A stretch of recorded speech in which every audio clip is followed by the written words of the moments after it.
Salut à tous et bienvenue dans cette nouvelle vidéo.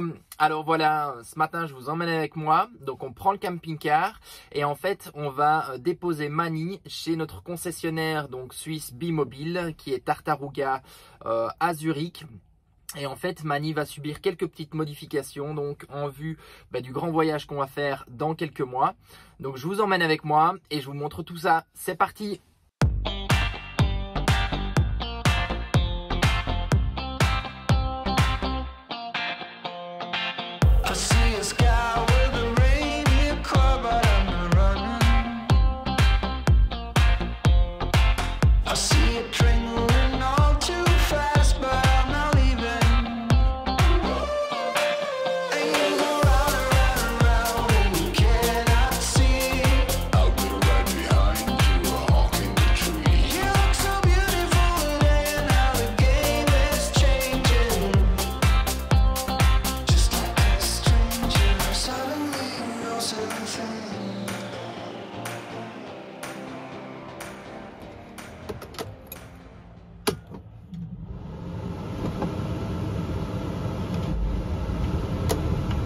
Voilà, je viens d'arriver chez Tartaruga, il m'a fallu environ 2h30 de route en fait. Ça a été plutôt fluide sur la route donc pour arriver ici à côté de Zurich en fait. C'est un petit peu au-dessus de Zurich vers Winterthur. J'avais 230 km pour venir. Donc je vais vous montrer un petit peu l'endroit parce qu'en fait c'est quand même assez impressionnant le nombre de véhicules qu'ils ont ici à la concession. Et ensuite voilà, je vais parler avec le vendeur Pascal Frey pour discuter un petit peu des adaptations qu'on veut faire sur Mani. Voilà, donc Mani est là. Je vous montre un petit peu donc les véhicules. Il y a vraiment pas mal de véhicules et voilà les Bimobiles sur des châssis Iveco, il y en a encore derrière et il y a des camions donc vraiment beaucoup de camping-cars ici, c'est assez sympa. Ici ils ont même encore un camion Bimobile, plutôt sympa et il en reste encore à l'intérieur. Voilà, donc je suis confortablement installé dans le train. Donc là j'ai pris un train dans Delfingen pour aller vers Zurich. Ensuite je fais Zurich-Berne et ensuite je fais Berne-Lausanne. Je fais plus ou moins pour 3 heures de train. Donc voilà un petit peu pour le topo. Donc on avait vraiment fait le tour du véhicule avec Pascal de chez Tartaruga donc pour voir un petit peu toutes les modifications. Je vous montrerai bien sûr tout ça. Une fois que j'aurai été le rechercher, on fera vraiment le tour ensemble de toutes les petites choses qu'on a modifiées ou changées en vue du futur voyage. Donc voilà, ça va prendre quand même quelques temps parce que on a pour 3 semaines, 1 mois avant de revoir Mani. Voilà, ils ont quand même pas mal de jobs à faire et en plus de ça, il y a beaucoup de véhicules.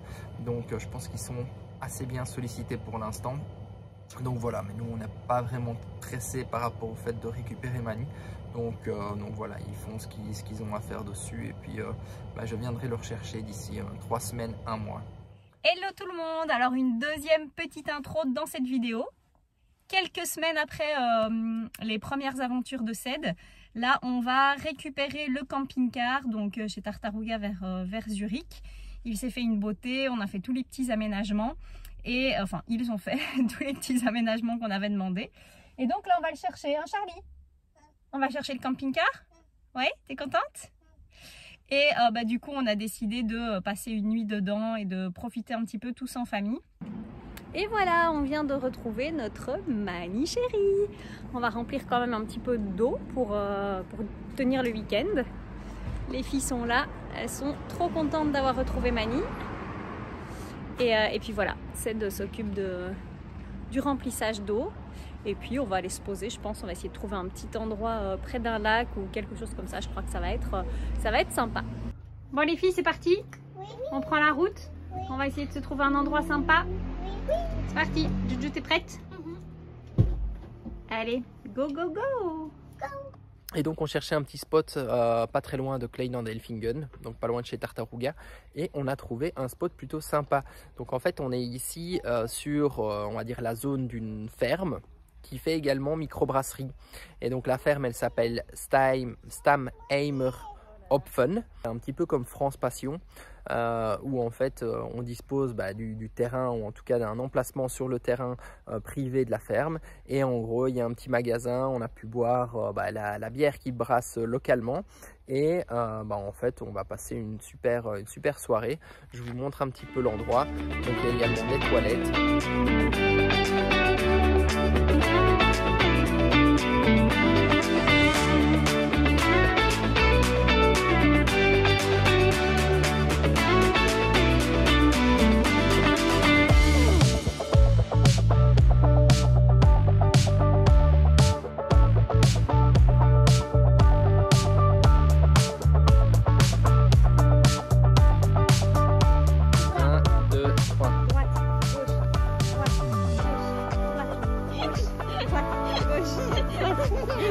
On part devant là.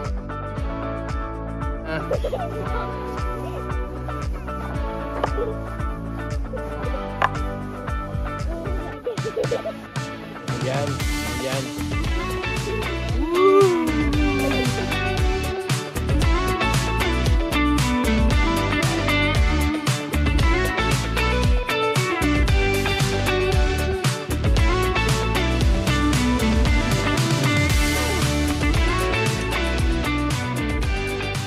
Alors, un homme heureux. 4 mini bières, c'est trop cool. Petite dégustation de bière. Ouais, c'est trop bien. Donc ça c'est cool. Ouais, c'est bon.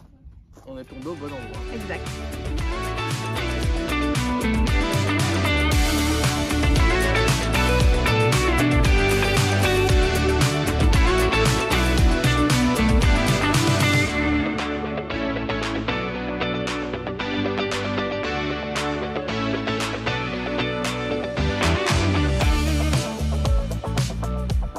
Alors maintenant, rentrons dans le vif du sujet.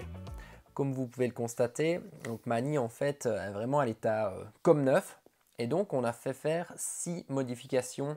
Donc, mais avant toute chose, je vous invite quand même à aller jeter un œil sur la vidéo de présentation de notre camping-car qu'on avait tourné au Canada et que je vous mets ici en haut à droite.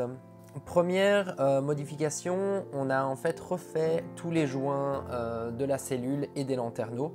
Forcément avec les tropiques et l'utilisation du véhicule, il s'était terni, on a décidé de les faire changer. Donc, deuxième grande modification, comme vous pouvez le voir, sur la partie arrière maintenant, on a un porte-vélo qui nous permettra d'emmener les vélos des enfants en voyage. Donc on peut mettre maximum 4 vélos et également on peut positionner des plaques de désensablement qui nous permettent finalement de pouvoir, en cas d'enlisement dans le sable ou dans la boue, de pouvoir sortir Mani plus facilement. Troisième modification, ce sont les amortisseurs. Donc vous pouvez voir les amortisseurs bleus, donc ce sont ceux qui ont été changés. On a mis des amortisseurs un peu plus rigides. On avait également déjà ajouté une lame de suspension, ce qui permet à la cellule d'avoir plus de rigidité. Et donc on a moins de roulis. Quatrième modification et non des moindres, ce qui nous posait problème quand on était en voyage, lors du premier voyage avec Mani, c'était l'autonomie de la toilette. Donc on avait une toilette chimique traditionnelle qu'on peut retrouver dans les camping-cars. Et maintenant, en fait, on a installé une toilette sèche à séparation. Donc, en fait, cette toilette, elle permet tout simplement de séparer les liquides des solides. Donc, les urines, on va les récupérer dans un récipient qu'on va jeter, à mon avis, tous les 2-3 jours, sans matière chimique dedans. Donc, on peut les jeter un petit peu n'importe où. Et ensuite, dans la partie solide matière, là, on met en fait des copeaux de coco et ça permet de générer un espèce de compost. Et donc, normalement, en termes d'autonomie, on pourrait tourner, on va dire, autour de 10 à 15 jours d'autonomie à 5. Enfin, pour gagner en place ou optimiser la place finalement, on a récupéré une étagère qui était une étagère de cuisine. On a rationalisé un petit peu les affaires de cuisine parce que pour le premier voyage, on avait pris bien trop d'affaires. Et donc là, on a récupéré une étagère et ce qu'on a fait, c'est qu'on a voulu la couper en deux pour avoir plus de possibilités encore de rangement. Et et je pense qu'à cet endroit-là, eh bien on va mettre les affaires, les vêtements de Charlie étant donné qu'on a une personne supplémentaire. Et enfin, la dernière modification qui a été faite, c'est d'un point de vue alimentation. C'est vrai que pour le premier voyage, on n'avait pas en fait de possibilité de faire charger nos téléphones à proximité de la capucine. Il y avait plusieurs points 12 volts ou 220 dans le véhicule, mais pas au niveau de la capucine. Et donc là, on a fait ajouter 2 ports USB. On a de l'USB standard et de l'USB-C. Donc comme ça nous permettra de pouvoir charger nos téléphones la nuit. Voilà, et donc pour terminer, je tiens juste aussi à vous remercier parce que vous êtes de plus en plus nombreux à nous suivre sur la chaîne. Si vous aimez ce qu'on fait, n'hésitez pas à vous abonner, à nous mettre un petit pouce et également à nous partager donc, vos commentaires. Voilà, nous on est bientôt partis. Donc là, dans 2 mois, les aventures recommencent et donc on se réjouit pour ça. Et je vous dis à bientôt.